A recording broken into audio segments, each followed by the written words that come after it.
बताना है। She had been told by many people that her shiny blonde hair and blue eye made her stand up in a crowd.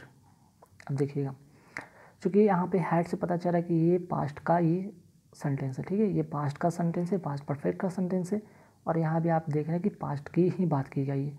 और ये आपका जो conjunction है that है, कनेक्ट जो कर रहा है पहला क्लॉज को और दूसरे क्लॉज को जो कनेक्ट कर रहा है। तो पहला क्लॉज में आपका जो यहाँ पे पास्ट में है, तो सेकंड पार्ट भी आपका पास्ट में है। क्लियर, यहाँ तक कोई दिक्कत नहीं है आपको कि दैट से जुड़ा हुआ जो सेंटेंस है फर्स्ट क्लॉज आपका पास्ट में, तो सेकंड क्लॉज भी यहाँ पे पास्ट में है।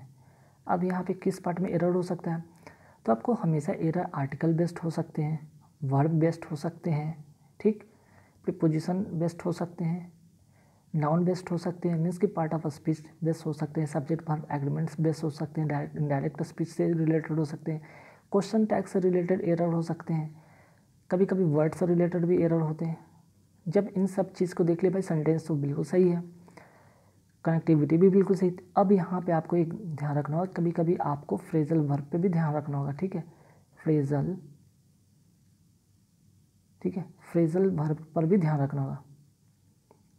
तो फ्रेजल वर्ब में भी आते हैं कि भाई फ्रेजल वर्ब में ध्यान क्या रखने वाला बात होगा, तो फ्रेजल वर्ब में ध्यान रखना होगा। यहाँ पे एक वर्ड यहाँ आपको दिख रहा है स्टैंड अप, ठीक है। अब यहाँ पे स्टैंड अप का मतलब जान लीजिए क्या होता है। अब यहाँ पे स्टैंड अप का पहले मतलब अगर जान लीजिएगा तो आप खुद ही इसको एलिमिनेट कर दीजिएगा। स्टैंड अप का मतलब होता है सपोर्ट करना। क्या करना, सपोर्ट करना, ठीक है, सपोर्ट करना या फिर सहमत होना, सहमत होना। अब अगर सेंटेंस की बात पढ़ा जाए कि she had been told by many people that her shiny blonde hair and blue eye made her stand up in a crowd. अब ऐसा नहीं है भाई कि यहाँ पे स्टैंड अप की बात की है उस भीड़ में, उसके लिए वो कुछ सहमति की बात नहीं की जा रही है, ठीक है। यहाँ पे स्टैंड अप की जगह पे क्या होना चाहिए, स्टैंड आउट होना चाहिए, स्टैंड आउट, जिसका मतलब क्या होता है, आकर्षक दिखना, आकर्षक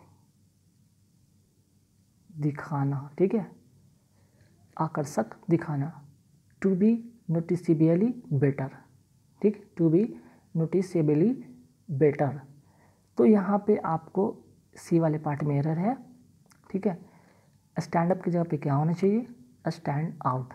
और हाँ, आप स्टैंड अप का मतलब भी नोट कर लीजिएगा, क्योंकि कई बार स्टैंड अप का भी मतलब आता है फ्रेजल वर्ब से रिलेटेड चीज़ें। तो स्टैंड अप का मतलब होता है टू सपोर्ट या सहमत करना, सहमत होना। स्टैंड आउट का मतलब आकर्षक दिखाना, टू बी नोटिसेबली बेटर, ठीक है, नोटिसेबली बेटर, ठीक, टू बी नोट कर लीजिएगा, टू बी नोटिसेबली बेटर, ठीक है, बेटर। चलिए, ये हो गया यहाँ पे। अब आते हैं नेक्स्ट क्वेश्चन पे। नेक्स्ट क्वेश्चन है कि Patrick reached into the pocket of his trouser, ठीक है। यहाँ पे एंड से यहाँ पे कंजंक्शन जो जुड़ा हुआ है, एंड से पहले भी यहाँ पे देख लीजिए पास्ट में है, एंड पुल्ड आउट, ठीक है, पास्ट में। ये भी सही है कि एंड से जुड़ा कंजंक्शन से पहले वाला क्लॉज आपका पास्ट में, सेकंड क्लॉज भी पास्ट में है। पुल्ड आउट 25 रुपीज़ और नो एरर। एक मुझे यहाँ पे वर्ड दिखा ट्राउज़र। देखिए, ट्राउज़र जो होता है हमेशा ऐसे वर्ड पेयर में होते हैं। क्या होते हैं, पेयर में होते हैं। और जब ऐसे वर्ड जो पेयर में होते हैं ना, हमेशा क्या होते हैं, वो हमेशा प्लोरल में होते हैं। आपको इसमें क्या करना होगा, एस लगाना होगा, ठीक है, तब जाके यहाँ पे सही होगा। तो आपका बी पार्ट में एरर है, ठीक है, बी वाले पार्ट में एरर है। कभी भी आप ट्राउज़र को ट्राउज़र नहीं लिखेंगे, क्योंकि ये हमेशा पेयर में होता है, हमेशा ट्राउजर्स लिखना होगा। क्लियर, हमेशा ट्राउजर्स लिखना होगा। अब आते हैं नेक्स्ट क्वेश्चन पे। नेक्स्ट क्वेश्चन है thank you God your family and you are safe. Thank God your family and you. अब देखिए, आपको यहाँ पे एक रूल आपको बताता हूँ, 231 रूल। 231 रूल क्या होता है, इस 2 का मतलब होता है सेकंड पर्सन, 3 का मतलब होता है थर्ड पर्सन, और ये इसका मतलब होता है फर्स्ट पर्सन, ठीक है। तो कुछ इसी सेंटेंस जब भी कनेक्ट होगा, इसी बेस पे यहाँ पे कनेक्ट होगा कि थैंक यू, यहाँ पे जो थैंक्स गॉड लिखा हुआ है, आपको क्या करना होगा, पहले सेकंड पर्सन को लाना होगा, फिर आपको ये थर्ड पर्सन को लाना होगा। मीन्स कि करना क्या होगा, आपको इसमें तो सबसे पहले मैं बता दूं कि ये बी वाले पार्ट में एरर है। आपको क्या लिखना होगा, thanks God you and your family होगा, ठीक है, योर फैमिली होगा, है ना। तो thanks God your family and you are safe, clear. Thanks God you and your family are safe होगा। आते हैं नेक्स्ट क्वेश्चन पे। नेक्स्ट क्वेश्चन यहाँ पे क्या है, द पैसेंजर्स वर, ठीक है भाई, पैसेंजर प्लोरल, यहाँ पे प्लोरल के लिए प्लोरल का यूज़ किया गया। Were asked to carefully get down off the train. अब देखिए यहाँ से फिर से एक फ्रेजल वर्ब रिलेटेड यहाँ पे एरर है, सी वाले पार्ट में एरर है, ठीक है, सी वाले पार्ट में एरर है, ध्यान रखिएगा। अभी तक यहाँ पे 2 क्वेश्चन ऐसे थे जो कि आपको फ्रेजल वर्ब रिलेटेड एरर हैं। तो देखिए यहाँ पे गेट डाउन ऑफ की बात यहाँ पे की जा रही है। यहाँ पे गेट डाउन ऑफ नहीं होगा बल्कि गेट डाउन फ्रॉम होगा, ठीक है। गेट डाउन फ्रॉम मतलब होता है क्या, इसका मतलब किसी वाहन से नीचे उतरना, ठीक है। गेट डाउन फ्रॉम किसी वाहन से नीचे उतरना, तो ठीक है ना। यहाँ पर ट्रेन दिख रहा है कि भाई ट्रेन क्या है, कि वाहन है। The passengers were asked to carefully get down off the train, ना हो कि get down from the train, ठीक है। पैसेंजर को कहा गया भाई ट्रेन से क्या करना है, उतरना है, लेकिन केयरफुली, क्लियर। तो आपका सी पार्ट में एरर है, ठीक। वैसे गेट ऑफ का भी मतलब होता है, नोट करना चाहे तो नोट कर ले, ठीक है। गेट ऑफ का मतलब होता है क्या भाई, काम से आधिकारिक छुट्टी मिलना, ठीक है, आधिकारिक तौर पे छुट्टी मिलना कह सकते हैं, आधिकारिक तौर से छुट्टी मिलना, ठीक है, नोट कर लीजिएगा, क्लियर। चलिए अब आते हैं नेक्स्ट क्वेश्चन पे, क्वेश्चन नंबर 5 पे। Unless you receive the money order, ठीक है, you will not able to pay your rent. तो देखिए अनलेस के क्या है, अनलेस के साथ तो कभी नेगेटिव तो मीन्स कि होता नहीं है, तो ठीक है, पहले वाले सेंटेंस में अनलेस के साथ नेगेटिव है नहीं। सेकंड क्लॉज जो है कि you will not able to you will not able to you will not be able to pay your rent, है ना। तो ध्यान रखिएगा यहाँ पे अगर जब कंडीशनल की बात होती है, कंडीशनल सेंटेंस की बात होती है, याद रखिए, तो कंडीशनल सेंटेंस में ये होता है, अगर आपका पहला क्लॉज अगर प्रेजेंट इंडेफिनिट में है तो सेकंड क्लॉज क्या होता है, फ्यूचर में होता है। तो ठीक है, पहला क्लॉज आपका प्रेजेंट इंडेफिनिट में है, ठीक है, तो सेकंड ऑटोमेटिक यहाँ पे फ्यूचर यहाँ पे है, फ्यूचर टेंस में है ना, यहाँ पे आपका फ्यूचर टेंस में है, ठीक है। आप फ्यूचर इंडेफिनिट कीजिए। और अनलेस के साथ कभी भी नेगेटिव आता नहीं, ऐसा नहीं कि अनलेस यू डोंट कर देंगे, तो अनलेस यू डोंट करने से ही इस सेंटेंस में डोंट नहीं होना चाहिए, क्योंकि अनलेस ऑलरेडी नेगेटिव बताते हैं। अनलेस अपने आप में क्या है, एक नेगेटिव है, और नेगेटिव के साथ नेगेटिव पता नहीं है, तो ये सेंटेंस हो बिल्कुल सही है, और ये भी सही है। टू पे योर रेंट भी सही है, you will not able to pay your rent. तो कुल मिलाकर आपका डी नंबर ऑप्शन होगा, मीन्स कि नो एरर, है ना। अब आते हैं नेक्स्ट क्वेश्चन पे। We usually have to lunch at 12. We usually have the lunch at 12. अब देखिए we यहाँ पे क्या है, अगर प्रोनाउन की हम बात करते हैं तो एक होता है पॉजिटिव केस, ठीक है, नॉमिनेटिव केस होता है, पॉजिटिव केस होता है, इस बात पे आप ध्यान रखिएगा। तो अगर हम यहाँ पे बात करें पॉजिटिव केस की बात करें, ठीक है, या नॉमिनेटिव केस की यहाँ पे बात करते हैं, चीज़ें क्या समझने वाली यहाँ पे बात होगा, ये ध्यान रखिएगा। तो देखिए आपको यहाँ पे ये है आपका नॉमिनेटिव केस, ठीक है, वी आपका होगी नॉमिनेटिव केस। फिर आपका पॉजिटिव केस होता है जिसमें आवर होता है, ठीक है, पॉजिटिव केस में क्या होता है, आवर होता है और आवर्स होता है ना। तो ये पॉजिटिव केस में 2 पार्ट में बट गए, और एक होता है ऑब्जेक्टिव केस, जिसमें ऑब्जेक्टिव केस में क्या होगा, वी का अस। ये आपका होता है पॉजिटिव केस में, ये पॉजिटिव एडजेक्टिव हो जाता है, और ये आपका हो जाता है पॉजिटिव प्रोनाउन, ठीक है। अब इस सेंटेंस में देखिए कि वी यूजुअली हैव के बाद यहाँ पे सी वाले पार्ट में क्या होना चाहिए, ये वाले पार्ट में आपको यहाँ पे क्या लगाना होगा, आवर लगाना होगा, है ना। क्या लगाना होगा, आवर लगाना होगा, ठीक है। वी यूजुअली हैव द नहीं लगाना होगा, द लंच नहीं, ठीक है। वी यूजुअली हैव यहाँ पे पॉजिटिव एडजेक्टिव लगाना होगा, ठीक है। वी के लिए पॉजिटिव एडजेक्टिव पॉजिटिव एडजेक्टिव लगाना होगा, क्योंकि यहाँ पे पोजीशन की बात बताई जा रही है कि हम लोग हैं हमेशा क्या करते हैं, लंच को जो करते हैं भाई हमेशा क्या करते हैं 12 के साथ मीन्स कि 12 आवर मीन्स कि दोपहर में करते हैं, ठीक है। तो यहाँ पे क्या आ गया कि वी यूजुअली हैव, और हैव अगर बात की जाए किसका लंच, भाई तो खुद का तो लंच होगा ना, खुद की लंच ही हम लोग हमेशा करेंगे। वो द लंच की बात नहीं हो रहा है, यहाँ पे आर्टिकल लगाकर द यहाँ पे गलत किया गया है। द की जगह पे आपको क्या लगाना होगा, आवर करना होगा, ठीक है। तो सी वाले पार्ट में एरर है, नोट कर लीजिएगा। We usually have our lunch at 12। यहाँ पे पोजीशन दिखाने की बात कहा गया, यहाँ पे पोजीशन दिखाया जा रहा है, ठीक है, कि भाई हम अपना जो खाना हम लोग हमेशा जो 12 आवर पे खाते हैं अक्सर उसी टाइम पे खाते हैं। द यहाँ पे लगाने, द लंच कहने की ज़रूरत नहीं बल्कि आर लंच होगा। अब नेक्स्ट यहाँ पे क्वेश्चन है, please tell to me the story. पहले तो याद रखिएगा से टू इक्वल टू होता है टेल।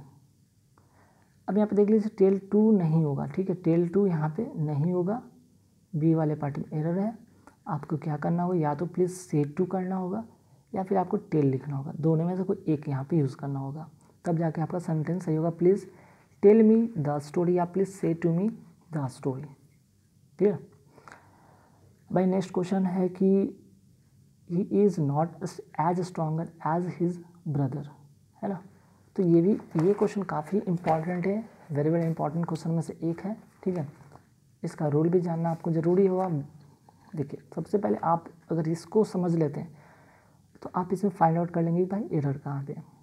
सो एक एज होता है, ठीक है, एक होता है एज डॉट एज का कंजंक्शन होता है, कनेक्टिविटी होती है, ये आपका निगेटिव में होता है सिर्फ यूज, ठीक है, और ये आपका निगेटिव एंड पॉजिटिव दोनों में यूज़ होता है, ठीक है। ये आपका सिर्फ और सिर्फ नेगेटिव में यूज़ होता है और ये आपका नेगेटिव एंड पॉजिटिव दोनों में होता है। एक चीज़ हो गया। दूसरा चीज़ कि ये हमेशा पॉजिटिव डिग्री में होता है, पॉजिटिव ये डिग्री में होता है। तो पहला चीज़ तो यहाँ पे आपको समझ में आ गया। सेकंड चीज़ कि ये पॉजिटिव डिग्री में होगा, ठीक है। यहाँ पे आपने देख रहा है कि एज है, तो अभी हमने आपको क्या बताया, ये तो नेगेटिव में भी हो सकता है पॉजिटिव में भी हो सकता है, तो ठीक है ना, यहाँ पे नेगेटिव है, सही है। लेकिन ये जो वर्ड आप देख रहे हैं एडजेक्टिव, ये वाला एडजेक्टिव, ये स्ट्रॉन्गर ना हो के अभी मैंने क्या बताया पॉजिटिव डिग्री में होना चाहिए, तो यहाँ पे स्ट्रॉन्ग होगा, स्ट्रॉन्गर नहीं होगा बल्कि क्या होगा, स्ट्रॉन्ग होगा, तब जाके ये सेंटेंस करेक्ट होगा। मीन्स कि बी वाला पार्ट में एरर है। He is not as strong as his brother, clear. और देखिए ये क्वेश्चन काफ़ी इंपॉर्टेंट, नोट कर लीजिएगा, वेरी वेरी इंपॉर्टेंट क्वेश्चन में से एक है। अब आते हैं नेक्स्ट क्वेश्चन। नेक्स्ट क्वेश्चन क्या है भाई, ध्यान दीजिएगा, 9th वाले में, one of the girls in my class have a car. देखिए पहले तो वन ऑफ के बाद नाउन क्या होता है, नाउन प्लूरल होता है, ठीक है। एक तो पहला चीज़ हो गया। दूसरा चीज़ होता है भाई कि वर्ब क्या होता है, हमेशा सिंगुलर होता है। तो ठीक है, वन ऑफ के बाद यहाँ पे देख रहे हैं नाउन क्या है, प्लूरल है, सही है, इन माई क्लास। लेकिन ये जो देख रहे हैं ये वर्ब यहाँ पे क्या होगा, हैव नहीं होगा बल्कि हैज़ होगा, मीन्स कि बी वाला पार्ट में एरर है, ठीक है। रूल के अकॉर्डिंग अगर आप देखते हैं तो ये चीज़ गलत होगा, हैज़ होना चाहिए। One of the girls in my class has a car, ठीक है। चलिए नेक्स्ट क्वेश्चन क्या भाई, अब आते हैं यहाँ पे, my scooter is being serviced so I am going to the office by walk, ठीक है। My scooter is being serviced so I am going to the office by walk, ठीक है। भाई अब यहाँ पे बात हो रही है कि मेरा जो स्कूटर है वो सर्विस के लिए गया हुआ है, इसलिए क्या है कि मैं ऑफिस जाता हूँ, कैसे जाता हूँ भाई, वॉक से जाता हूँ। तो अगर वॉक आप यूज़ करते हैं तो वाई का यूज़ करते हैं तो गलत है, ठीक है। इसके साथ जो प्रीपोजिशन होगा आपको ऑन वॉक की जगह पे ऑन, बाय वॉक की जगह पे ऑन फुट करना होगा, ठीक है, ऑन फुट करना होगा, ठीक। So I am going to the office on foot या फिर वॉकिंग, ठीक है, दोनों में से कोई एक का यूज़ यहाँ पे करना होगा। चलिए, ये हो गया एरर वाला पार्ट। अब आते हैं यहाँ पे फिलर वाले पार्ट आते हैं। ये फिलर वाले पार्ट काफ़ी ये वेरी इंपॉर्टेंट होते हैं। इसका रोल कितना ज़बरदस्त प्ले होता है आपको खुद इमेजिन होगा जब हम यहाँ पे आपको चीज़ें समझाएंगे तो, ठीक है। अब देखिए यहाँ पे फर्स्ट क्वेश्चन में देखिएगा 11 नंबर में, the slum children dash round a burning fire to keep themselves warm. Slum के जो बच्चे हैं, जो बर्निंग फायर है उससे क्या हो रहा है भाई, round a burning fire to keep themselves warm. अब आग कहीं जल रहा है, ठीक है, आग कहीं पे जल रहा है, अब उसके इर्द गिर्द क्या है, बैठे हुए हैं बच्चे, किस लिए भाई, अपने आप को गर्म रखने के लिए। तो ठंड के मौसम में यही होता है ना कि आग जलाकर लोग ठंड में आसपास में सट के लोग एक दूसरे के करीब बैठते हैं ताकि ठंड से निजात पाया जा सके। Burning fire to keep themselves warm. तो यहाँ पे जो होगा करेक्ट जो वर्ड होगा वो होगा हडल। हडल का मतलब जो होता है यहाँ पे एक जगह एक दूसरे से सट कर बैठना, ठीक है। तो इसका जो सही मीनिंग होगा वो होगा हडल, HUDDLED, हडल, ठीक है। चलिए अब आते हैं नेक्स्ट क्वेश्चन। अब है कि यहाँ पे polyester shirts, polyester shirts are more. अब देखिए मोर के बाद हो गया यहाँ पे क्या होना चाहिए, एडजेक्टिव होना चाहिए, क्योंकि एक कंपैरेटिव डिग्री ऑफ कंपैरिजन है। ये क्या है भाई, डिग्री ऑफ कंपैरिजन है ना। अगर डिग्री ऑफ कंपैरिजन है तो मोर के साथ क्या आना चाहिए, एक एडजेक्टिव आना चाहिए, ठीक है। मोर के साथ आपको क्या आना चाहिए, एक एडजेक्टिव आना चाहिए, है ना। तो देखिएगा अब इसको हम कैसे एलिमिनेट करेंगे, इस चीज़ को यहाँ पे आप समझिए। देखिए सबसे पहले अगर यहाँ पे बात हमको क्या चाहिए, एडजेक्टिव चाहिए। अगर एलवाई यहाँ पे लास्ट में दिख रहा है तो ये तो एडवर्ब हो रहा है, ये तो होगा नहीं, ठीक है। लास्ट का TY है, किसी वर्ड का लास्ट में अगर TY दिखता है वो क्या होता है, नाउन होता है, ये भी नहीं होगा। TION दिखता है, ये भी नाउन है, नहीं होगा। आंसर क्या होगा आपका D नंबर ऑप्शन, ठीक है। यहाँ पे ड्यूरेबल होगा क्योंकि ये एडजेक्टिव है, ठीक है। तो ऐसे हम चीज़ें को एलिमिनेट करके भी हम फिलर को भर सकते हैं। अगर आपको नहीं भी मीनिंग पता चल रहा है, सेंटेंस का अर्थ नहीं भी पता चल रहा है, तब भी आप कर सकते हैं। तो polyester shirts are more durable than the cotton ones, है ना। चलिए अब आते हैं नेक्स्ट क्वेश्चन, ये भी काफ़ी इंपॉर्टेंट क्वेश्चन है। She was born dash rich parents, ठीक। तब देखिए यहाँ पे जो होगा कौन सा यहाँ पे फिलर करेंगे, वॉर्न विद होगा, वॉर्न फ्रॉम होगा, वॉर्न टू होगा, ठीक है। अब देखिए एक चीज़ होता है, एक तो होता है वॉर्न इन होता है, ठीक है, और एक होता है वॉर्न ऑफ होता है। दोनों का मतलब वॉर्न इन का मतलब होता है प्लेस, कहीं जगह पे अगर आपका जन्म होता है वहाँ पे होता है वॉर्न इन। लेकिन बॉर्न ऑफ का मतलब यहाँ पे समझिएगा क्या होता है, माता पिता का संतान होना, ठीक है। माता या पिता का, यहाँ पे माता पिता का क्या होना, संतान होना। अगर आप यहाँ पे अपने माता पिता के संतान हैं, अगर ये कहना चाह रहे हैं तो आप क्या कहेंगे, she was born of rich parents, वो रिच पेरेंट्स के संतान हैं। अगर आप कहीं जन्म लेते हैं तो वहाँ पे क्या करना होगा, आपको इन लगाना होगा, ठीक है। जैसे ही सी वॉज बॉर्न इन, कहीं भी कनाडा, अमेरिका, कहीं भी इंडिया, कहीं पे भी आप कह सकते हैं। तो इसका जो करेक्ट आंसर होगा वो होगा ऑफ होगा, A नंबर ऑप्शन, ठीक है। चलिए अब आते हैं नेक्स्ट क्वेश्चन आपको कहीं ना कहीं ये प्रोनाउन से रिलेटेड आपको एरर यहाँ पे फाइंड आउट करने को होगा। अभी मैंने आपको प्रोनाउन से रिलेटेड चीज़ मैंने बताया था कि एक होता है नॉमिनेटिव केस, एक होता है पॉजिटिव केस, एक होता है ऑब्जेक्टिव केस। पॉजिटिव केस में भी आपका पॉजिटिव एडजेक्टिव होता है, प्रोनाउन होता है ना। अब देखिए चिल्ड्रेन शुड ओबे, क्या होना चाहिए भाई, दे होना चाहिए, माइन होना चाहिए, देम होना चाहिए, देयर होना चाहिए। अब देखिए चिल्ड्रेन शुड ओबे डैश पेरेंट्स, अब यहाँ पे आपको क्या आना चाहिए, यहाँ पे एक पॉजेसिव केस की बात की जा रही है, ठीक है। पॉजेसिव केस में भी किसकी बात होगा भाई, पॉजेसिव केस में भी आपका पॉजेसिव एडजेक्टिव की बात होगा। तो इस लिहाज से आपका यहाँ पे चिल्ड्रन शुड ओबे किसके parents, their parents. Their parents मतलब अपने अपने माता पिता। तो इससे क्या होगा, यहाँ पे एक एडजेक्टिव की बात हुई, एक विशेषता की बात हुई है, ठीक है। तो देयर पेरेंट्स होगा, यहाँ पे देयर क्या है, पॉजेसिव एडजेक्टिव है, ठीक है। तो यहाँ पे हमें क्या चाहिए था, पॉजेसिव एडजेक्टिव चाहिए था। पॉजेसिव एडजेक्टिव देयर होता है, ना कि देम होगा, ठीक है, ना कि देम होगा। देम तो आपका ऑब्जेक्टिव केस में होता है, और ऑब्जेक्टिव यहाँ पे ऑब्जेक्ट हमेशा लास्ट में आता है, ये तो होगा नहीं, ये तो ऑब्जेक्टिव केस में होता है, ऑब्जेक्टिव केस में होता है, ठीक है। और दे तो नॉमिनेटिव केस में होता है, नॉमिनेटिव केस में होता है, ये तो सेंटेंस का स्टार्ट में होगा, ये भी नहीं होगा, ठीक। और अगर माइन की बात करते हैं तो माइन भी आपका ये पॉजेसिव क्या है, प्रोनाउन है, पॉजेसिव प्रोनाउन है, ठीक है।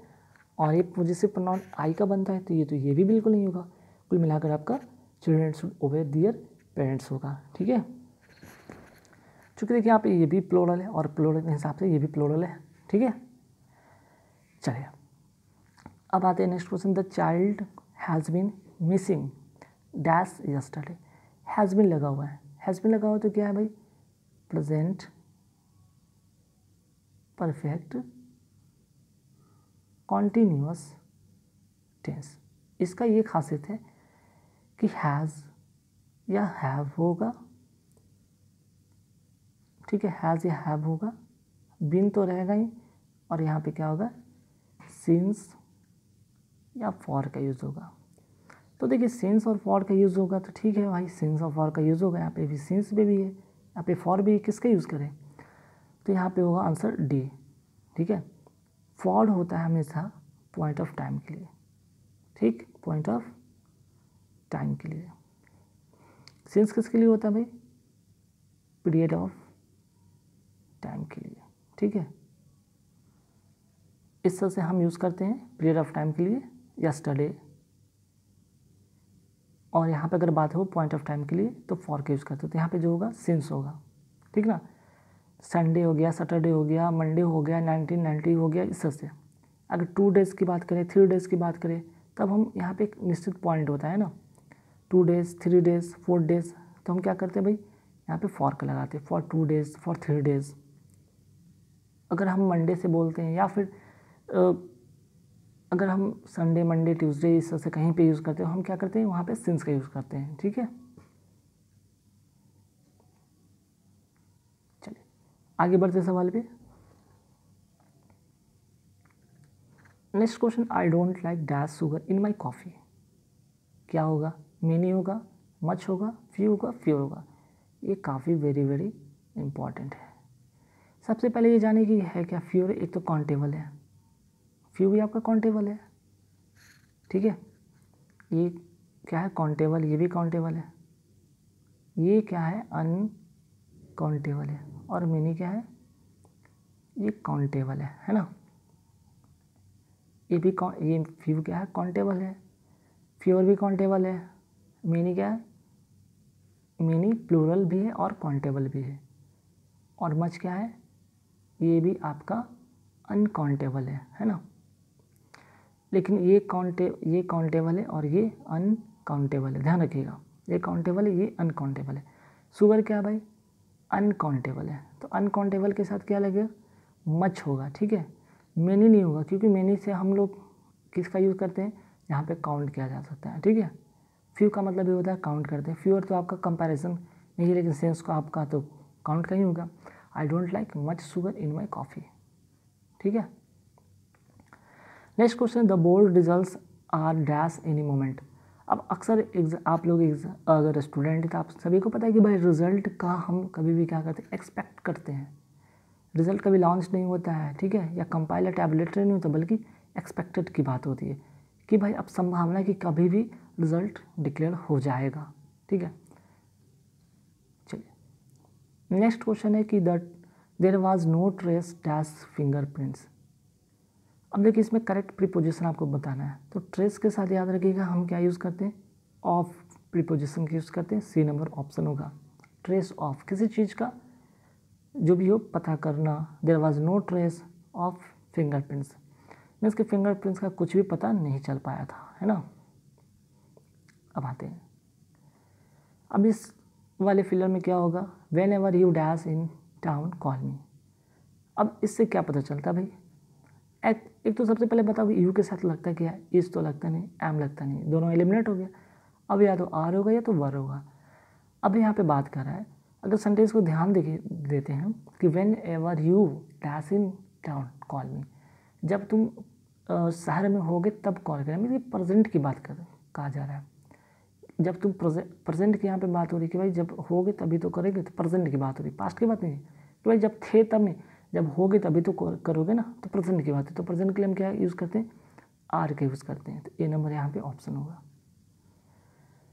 आते हैं next question, he dash several museums in Delhi.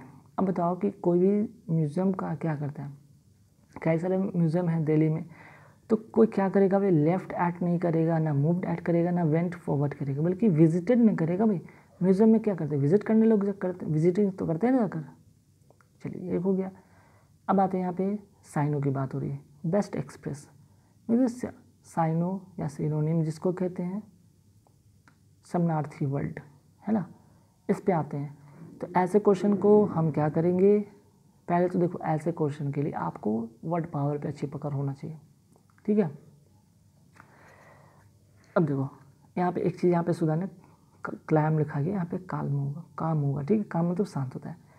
पहले यहाँ पे फ्यूरियस है, फ्यूरियस का मतलब जो होता है यहाँ पे क्या होता है, फ्यूरियस मतलब क्रोधित होता है, ठीक है। फ्यूरियस का जो मतलब होता है वो होता है क्रोधित, ठीक है। अगर फ्यूरियस का मतलब क्रोधित होता है, क्रोधित, गुस्सा से भरा भरा, एक तो ये नेगेटिव वर्ड हो गया, सबसे पहले जान लीजिए। स्माइल ये पॉजिटिव वर्ड है, होगा नहीं। काल में आपका पॉजिटिव वर्ड है, होगा नहीं। अब एंग्री होगा या डिस्परेट होगा, ये नेगेटिव दोनों वर्ड है ना। अब इनमें से दोनों में से कौन होगा, तो एंग्री होगा, ठीक है, क्योंकि फ्यूरियस या एंग्री का मतलब दोनों सेम ही होता है, क्रोधित होना, गुस्सा नहीं। लेकिन डिस्परेट जो होता है यहाँ पर, डिस्परेट मतलब बेचैनी होता है, ये अलग तरह का चीज़ हो गया। ये गुस्से की बात नहीं, खुद से बेचैनी की बात है, कोई बेचैन है किसी चीज़ को लेकर, बेचैनी होता है, ठीक। तो आप ऐसे भी कर सकते हैं कि पॉजिटिव नेगेटिव से भी एलिमिनेट, कम से कम आपको दो तो ऑप्शन एलिमिनेट हो गया ना, ये दोनों ऑप्शन एलिमिनेट को। तो अब इन दोनों में से अगर, ठीक है, अगर आपको नहीं भी आता, कभी कभी क्या कर सकते हो, तुक्का भी तो कर सकते हैं ना, तुक्का तो खेलना पड़ेगा ना। अगर तुक्का सही हो गया तो नंबर दे जाएंगे कम से कम।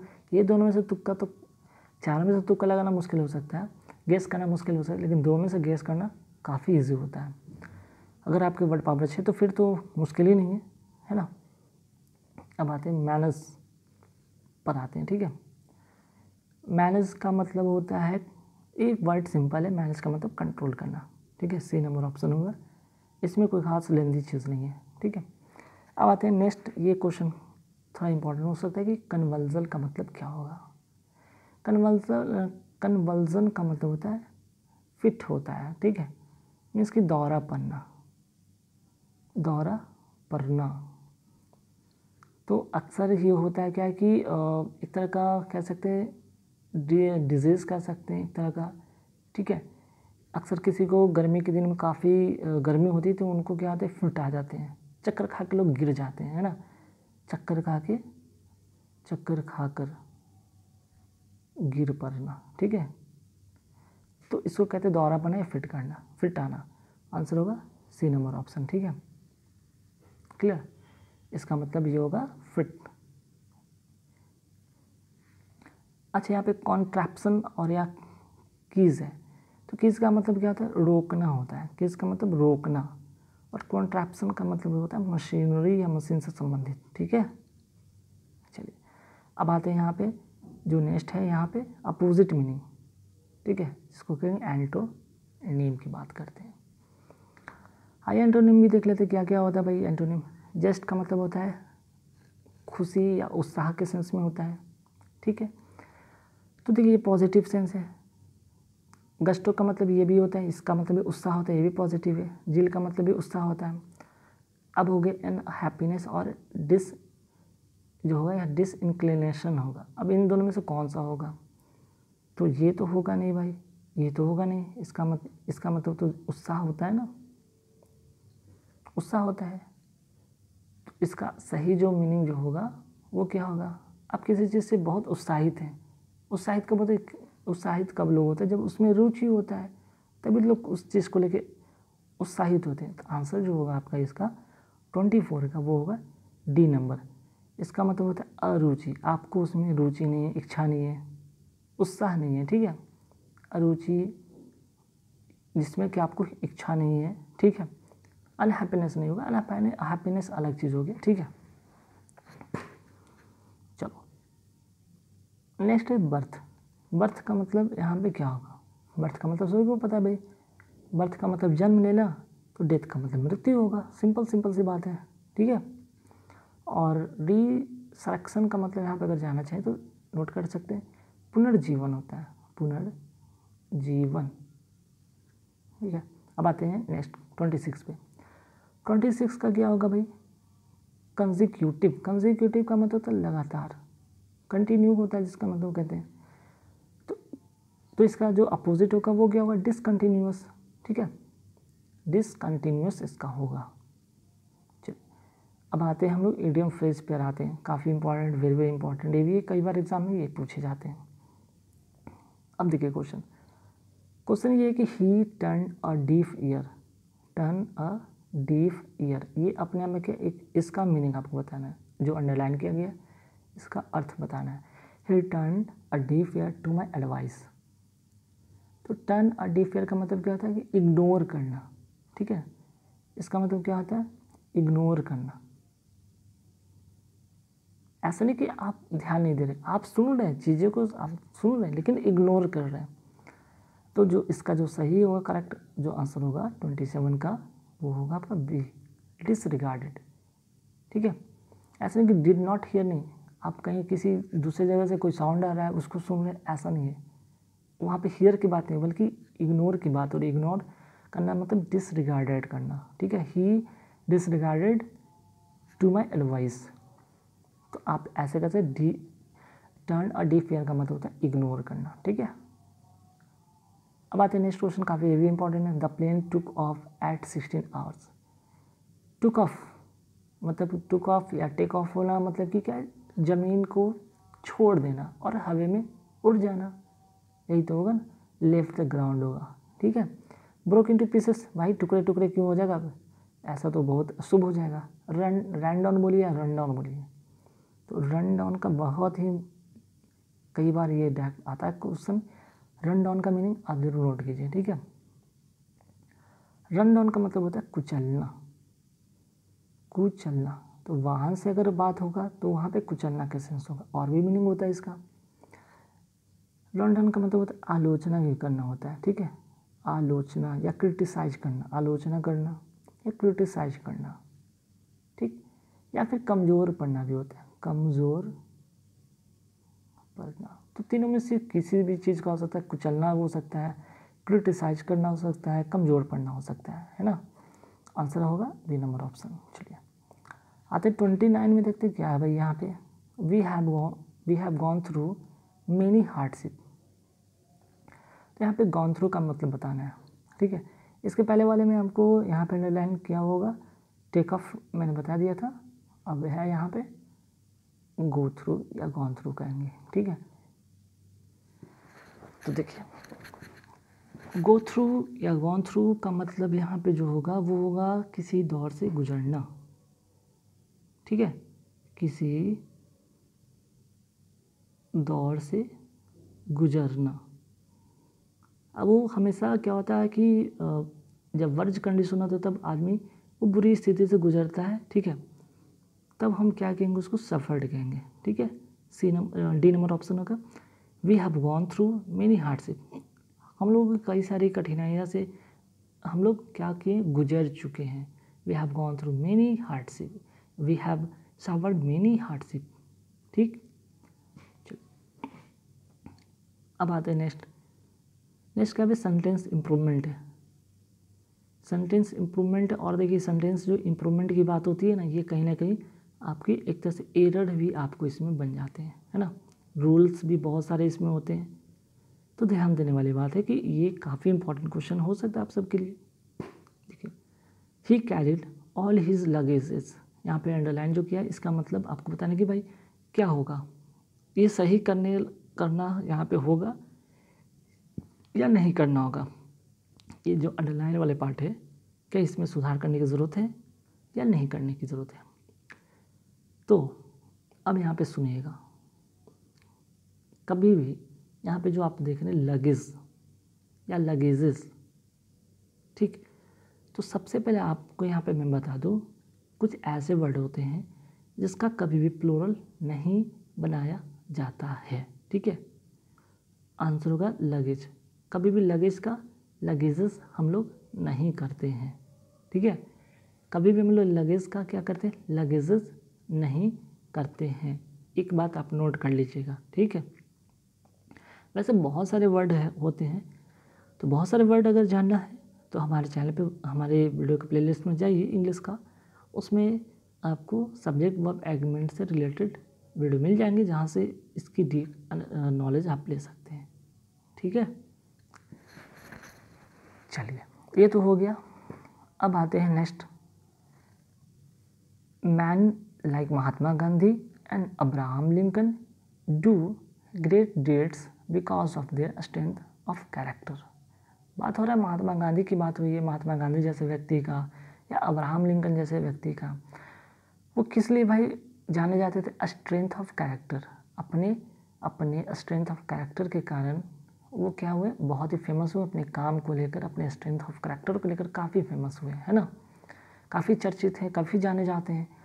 अब देखो महात्मा गांधी वो आज के तो है नहीं, अभी तो वो प्रेजेंट में वो जिंदा है नहीं ना, अब्राहम लिंकन जिंदा है। तो यहाँ पे डू जो कहा गया ये प्रेजेंट की बात बताया जा रहा है, ठीक है, ये प्रेजेंट को रिप्रेजेंट कर रहा है, ये नहीं होगा, बल्कि यहाँ पे पास्ट की बात होनी चाहिए।